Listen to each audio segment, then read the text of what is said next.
এটা এরকম মাখো মাখো রাখবো।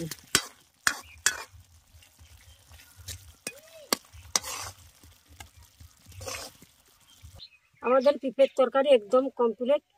ওটা গরম ভাতে বা রুটির সঙ্গে খেতেও খুব ভালো লাগে। নমস্কার বন্ধুরা, বৌমার রান্নাঘরে সবাইকে স্বাগত। আজকে আমি পেঁপে, আলু আর এই ছোলা দিয়ে একটা আমি রান্না করে দেখাবো। চলুন তাহলে আমি রান্নাটা শুরু করে দিই। কড়াইতের মধ্যে একটু তেল দিয়ে দিলাম। এবারে পেঁপে আলু দিয়ে এগুলোকে একটু ভালো করে ভাজা ভাজা করে নিই।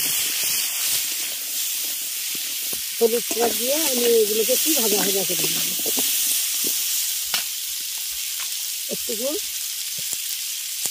একটু নুন দিয়ে দিচ্ছি এগুলোর মধ্যে।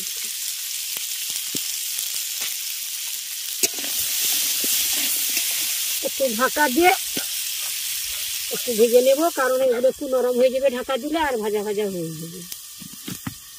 ঢাকাটা তুলে এগুলো একটু নেড়ে করে দেবো। তোরা পিঠে তরকারি খাবি? আচ্ছা ঠিক আছে।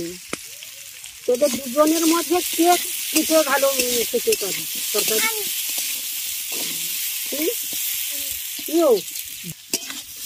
এগুলো ভাজা হয়ে গেছে। এবারে আমি একটা পাত্রের মধ্যে তুলে দিচ্ছি। কড়াইয়ের মধ্যে এরপর আমি সরষের তেল দিচ্ছি। তেলটা গরম হয়ে গেছে। এবারে লঙ্কা আর জিরে আমি দিয়ে দিচ্ছি, আর একটা তেজপাতা।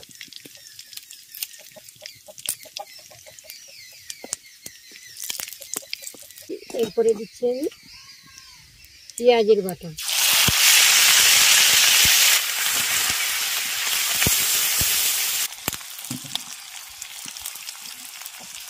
হলুদ গুঁড়ো দিচ্ছি,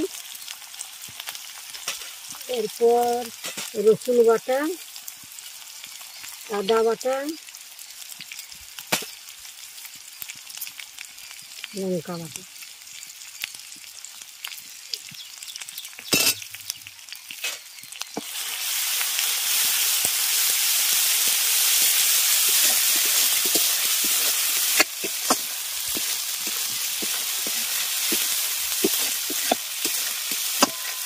মশলাটাকে এবার একটু ভালো করে কষিয়ে নেব। মশলা ভাজা হয়ে গেছে। এর মধ্যে আমি ছোলার ডাল দিয়ে দিচ্ছি।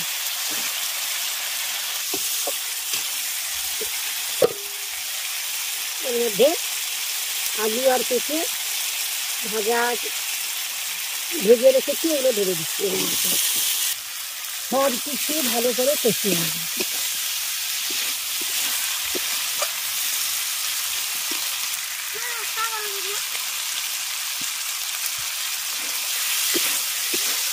এবারে এগুলো কষিয়ে নেওয়া হয়ে গেছে। এরপরে আমি এর মধ্যে জল দিয়ে দেবো।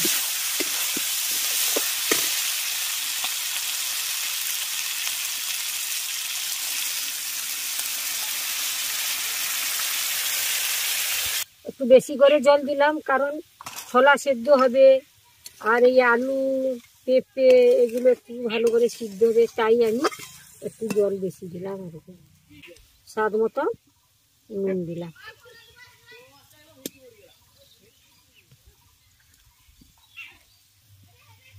এবারে আমি এটা ঢাকা দিয়ে দিচ্ছি। ঢাকা দিয়ে দিলাম কারণ এগুলো ভালো করে সিদ্ধ হয়ে যাবে।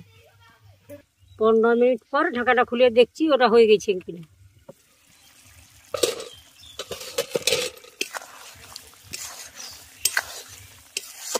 সব কিছু এবারে ভালো হয়ে সিদ্ধ হয়ে গেছে। এগুলো এবারে আমি নামিয়ে নেব। এটা এরকম মাখো মাখো রাখবো।